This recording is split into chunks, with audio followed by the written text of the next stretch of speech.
Hello, I'm Rico Cavella. I want to welcome you to this episode of Fearless Aging, where in every episode, my guests and we strive to offer you proven tips and strategies that you can implement immediately to greatly improve your overall health and well-being. So we're here to inspire you and empower you to become your best self so you can go out and make a bigger positive impact in the world. So before I introduce today's expert guest and our topic for today, I have a quick question for you. If you've been wondering how well you are aging, I have the solution for you. You can go to my main website, agelesslivinglifestyle.com, take our free aging assessment. And if you don't like the results, you can book a call with me, a free call with me, and we'll discuss what challenges you're having. And I'll do my best to get you going on the right track. So today's episode is it's really a very important one, something that we haven't covered before at all. So our guest, his name is Johann Ilgenfritz. Ilgenfritz, yeah, I got it. Okay, and he's the author of "Reversing Cancer." You caused it, you can reverse it. So Johann, he also created the Alkaline Collective Mastermind. It's a dedicated online community for those battling cancer, aiming to prevent it or striving to stop its reoccurrence. This was designed for individuals who are committed to becoming part of their healing journey, willing to put in the necessary work, hold themselves accountable, and seek a comprehensive toolbox of resources. So this is going to be a really beneficial uh, uh, session today. So be sure and stay tuned, and we'll let you know all about that collective, how you can get involved, and also how you can get a copy of his book, Reversing Cancer.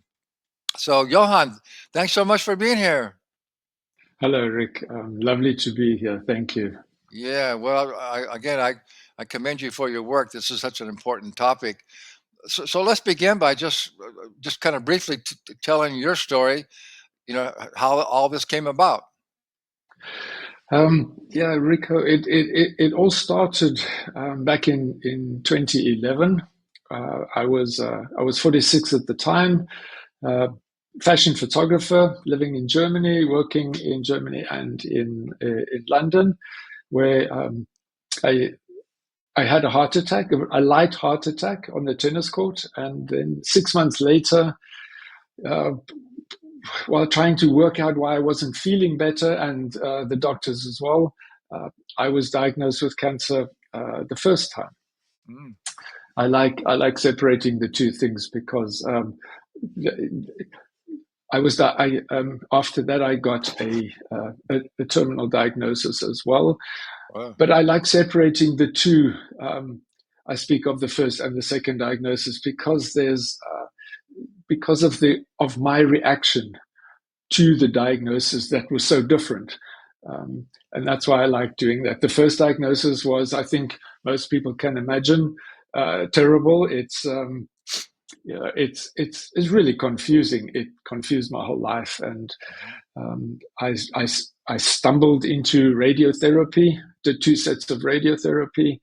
But the whole time during that experience, I had this feeling of of not being part of the process. Nobody told me what to do. Nobody told me eat this, don't eat that. Nobody said to me exercise, don't exercise.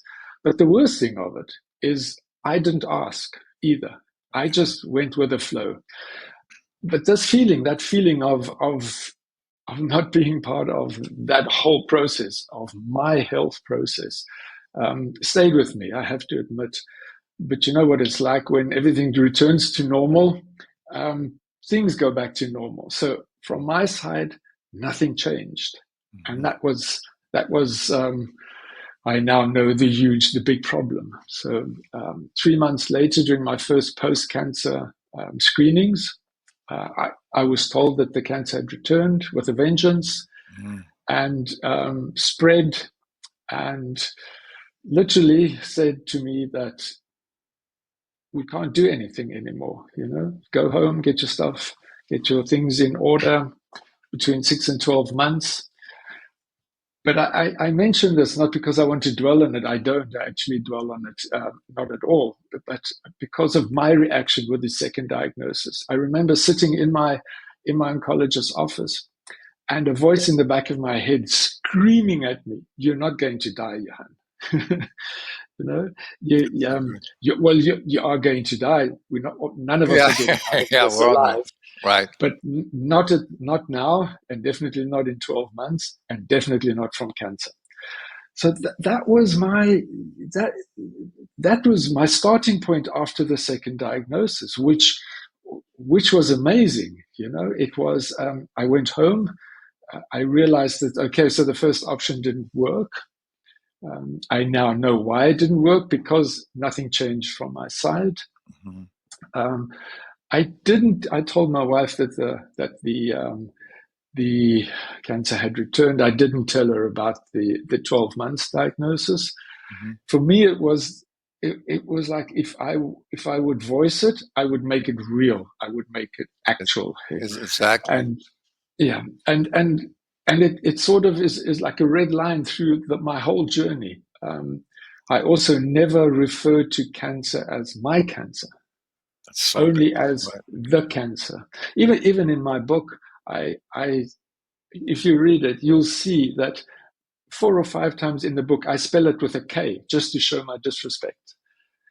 So and it's a red line. It wasn't conscious right from the beginning, but it really is a red line throughout the whole journey.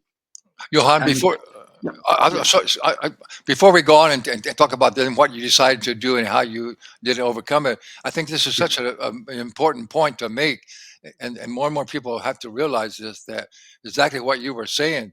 You yeah. have to take responsibility for your health, and only your body can actually heal itself. And so that's such an important topic, and to realize that our mainstream medical system, all they're doing is treating a symptom, and they're not treating the root cause, and that's all they know. And so it's so important to realize that you have control over your health, and that you can take command of your health, just as you did. So that's an important thing for people to understand. And also, like you said, I love that, because that's something I always tell people. If you have some kind of an illness or whatever, don't own it. Don't say, I have diabetes or I have that. If you say that, then you got it right. You owning it. Don't that's so good. That was so smart of you. Okay, so I'm sorry. So I want to make that point. That's so important. So go ahead and talk about that. Then what did you decide to do? Well, the same day I went home, and I started searching there where everybody tells you not to, in the internet, because where No. else? What else was I supposed to do? And I must admit, in 2011, the internet wasn't what it is today. Yeah. So it took me 7 months of my allotted, as I always say, 12 months. I just want to mention this to people, that it's another red line through my journey, through the cancer journey. I've never really seen a diagnosis as anything chiseled in stone. It's somebody's opinion. That's all. It might be a professional's opinion, and it was in my case, but it's still only an opinion. And Right. and that is very important. That's part that sort of links to not calling it my cancer, to not owning it. It's a very important thing. Yeah. And the other, Oh, and not buying into it. That's one of the worst things of our medical system. If they just say, "Well, we can't do anything for you. You're going to die in 12 months," so many people just accept that. They just accept that. If you accept it, then that's probably what you're going to create.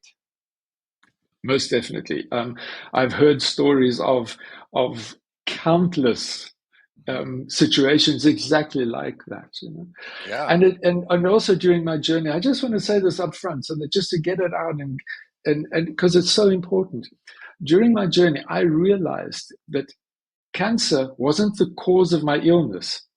It was a symptom of a sick body.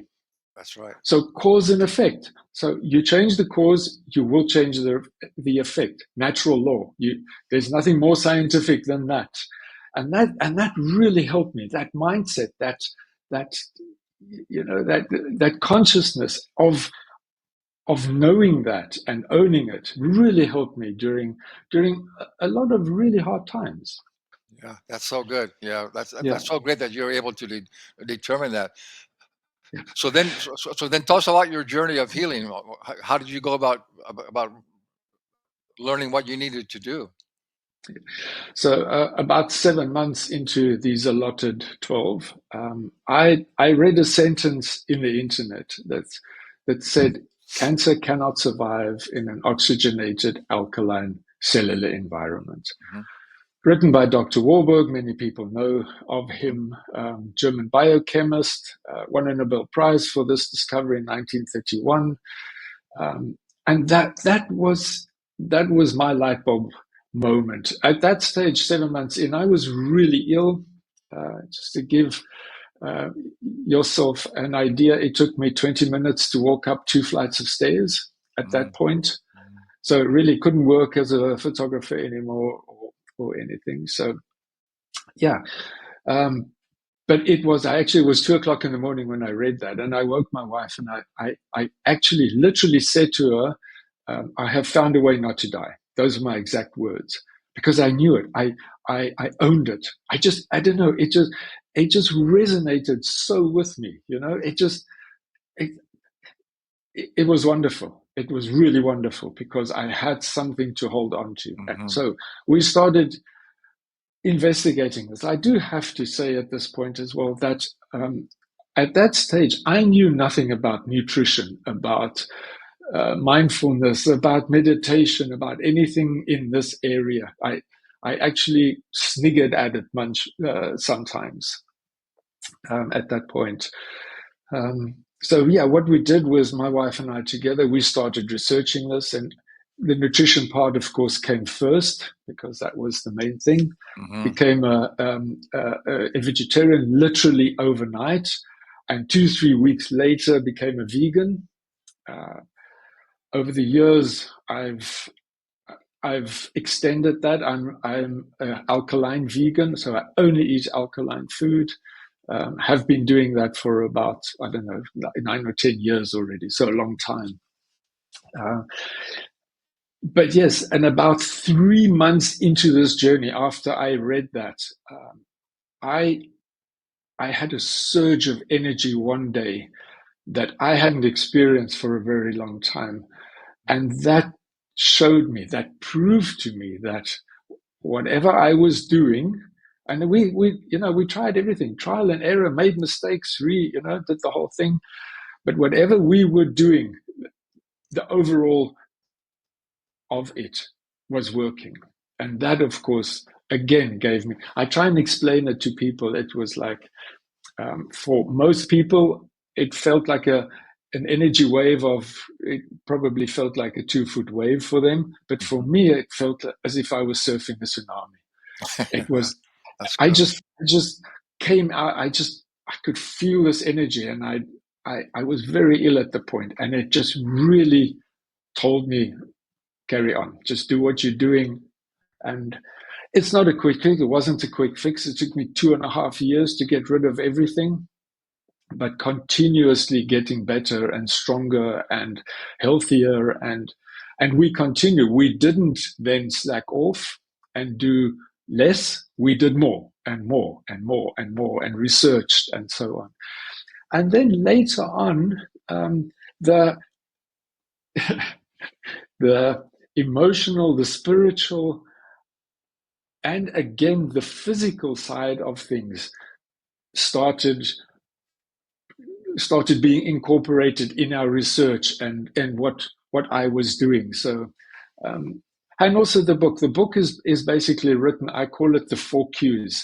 I try and develop still today. I try and develop my 4 Qs, not necessarily at the same time, but to get them plus minus at the same level. So IQ, EQ, emotional intelligence, SQ, spiritual intelligence, and PQ, so physical intelligence. Yeah, that's it. And that's, Johanna, before we go on, I just want to say, yeah, first of all, another good message is for our audience and for all of us is that whatever happens to us, our challenges are truly our blessings, right? Because look how you evolve through that experience, and now that you're able to go out and help other people do that, so you actually found your life purpose, And so that was actually, even though it's a very tough challenge you had to deal with, but it turned out to be a real blessing for you. So if we can look at, no matter what challenges we have, we can look at, there's a lesson to be learned, and there's something that can take us to another level. I think that's an important message that our audience needs to know. And again, I commend you for what you're doing. But okay, I have a short message, and then when we come back, yeah, let's get into that your philosophy and those basic 4 dimensions, things that you talk about. We'll get into that. So we'll be right back here in just 60 seconds. Now, in just 17 minutes, you can get and stay fit and look and feel your best for life. This will be a life-changing and life-saving experience for you. Yes, it's true. Scientific studies have shown the Fast Fit 17 system is the fastest way to achieve maximum results in the shortest amount of time. This is a true fitness breakthrough. This system was developed particularly for busy people over 40 who know they need and want to get into better shape and have more energy, but feel they don't have the time. Now, time is no longer an issue. We want everyone to take advantage of this fitness breakthrough. So, for a limited time, you can get the entire program for only $17. So don't miss out. Order now at fastfit17.com. Okay, we are back with Johann, and his amazing book is that he's the author of Reversing Cancer. You caused it, and you can reverse it. Such an important book. So let's talk briefly about those 4 different consciousness that are so important. Yes, absolutely. As I said, it's at the foundation of my life and my book and literally everything I do. The IQ for me, and it for me, it is understanding the science of health. Mm-hmm. It's so important knowing about cellular pH, that you can't control your pH in your blood. That's controlled by your organs. Mm-hmm. But you can 100% control the pH on a cellular level. Mm-hmm. So we're looking at, I'm just quickly going to do this for the listeners. We're looking at 7.2 on a pH scale is neutral. So Mm-hmm. anything below that is acidic, and everything above that is alkaline. So everything, if your cellular pH is acidic, long story short, it basically creates sugar that cancer cells feed from. That is their nutrition. That is what they eat. So, and if you take that away, you basically starve it, reverse it, however you want to say that. And that is very important. But it's also the science of health, for example, inflammation, and how terrible inflammation is, what it all causes: diabetes, cardiovascular disease, immunity health issues, naturally cancer as well. And especially with cardiovascular degree, people are always saying that heart attacks are caused through cholesterol and stuff. But cholesterol is something that's found at the scene of the crime, but it's not the perpetrator. Exactly. Cholesterol sticks to inflammation tissue that's inflamed, and that's what causes it then to the blockage. But it's not it's the inflammation that caused that. So very, very, very important, that side of things. Understand it. And especially in the nutrition side of things, all the things that I've been doing for years now have all over the years been scientifically proven that you can get everything you need from vegetables, etc. That stress acidifies your body on a cellular level. It's all proven. It's all scientifically proven these days. So very important to understand that. Yeah, I just want to add, as we know, everybody always says you got to eat more vegetables, but we know greenery, and vegetables and fruits are primarily all alkaline forming. So just got to get much more alkaline food in your diet. Let's go on to the next one, emotional quotient. This is a really big one too, because we now know that what manifests in our physical body begins in our mental, emotional state. Yes. Very, very, very important. And here, managing stress and emotional well-being is absolutely key. Evaluate your stress. None of us can get away from it anymore. If you have work, if you have a job, if you have a family, you got it finished. That's just how it is. Yeah. I prefer to call it a bit of pressure. Stress is always, there's such a connotation attached to stress, but evaluate your stress. In my case, it is definitely time pressure.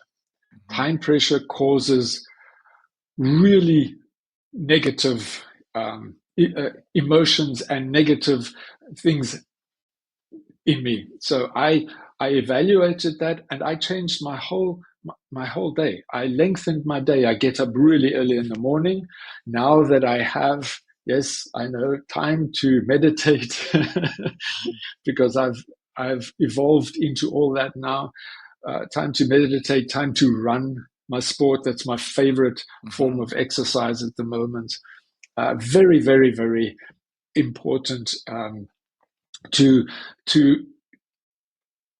breath work, to raise your consciousness, to raise your whatever you are doing continuously. Never be happy at the point that you are. Always try and go more. As I said, meditation, breath work, sports, all very important for me from the emotional side of things. Yeah, I just want to add to that. You talked about the time thing. Don't forget, all stress is just a perception. We're just making that up in our own mind. There's plenty of time. There's plenty of time to do whatever you need to do, and we need to get out of that feeling of we have to accomplish so much and everything's so important. We got to do this. We got to do that. No, you don't. What you're going to do is enjoy your life and slow down a little bit, right? That's what we really need. Okay, let's go on to the third one, which is spiritual quotient. I think we kind of mentioned that a little bit, but for the spiritual one, again, in my situation, is cultivating a deeper sense of purpose. For me, that has been so powerful. During my journey, all the stuff in those first 7 months that I was reading, it was all doom and gloom. You are going to die. It's going to take years. It's going to be painful, etc., etc., etc. And through that, I got from going from a fashion photographer, worked as a fashion photographer for 20 years in Germany and here in London. I realized that there was no one place where you could create, or where somebody like me could go and find the information that was needed. Not sugar-coated information, proper, good, solid, well-researched information, but not with all the doom and gloom and in a positive manner. You can put anything a spin. You can put a positive spin on anything. Yeah. And that was why I created UK Health Radio, because UK Health Radio was that platform for me. I decided that I've got to create that platform. So purpose was so important for me at that stage. Yeah. And of course, the purpose hasn't stopped. Beginning of last year, 2024, I created the Alkaline Collective Mastermind, where I actually have one-to-ones and group sessions with people battling cancer. And it's not on a coach system. As I said, it's a mastermind. So we learn from each other. There are people there that have done oxygen therapy that I haven't.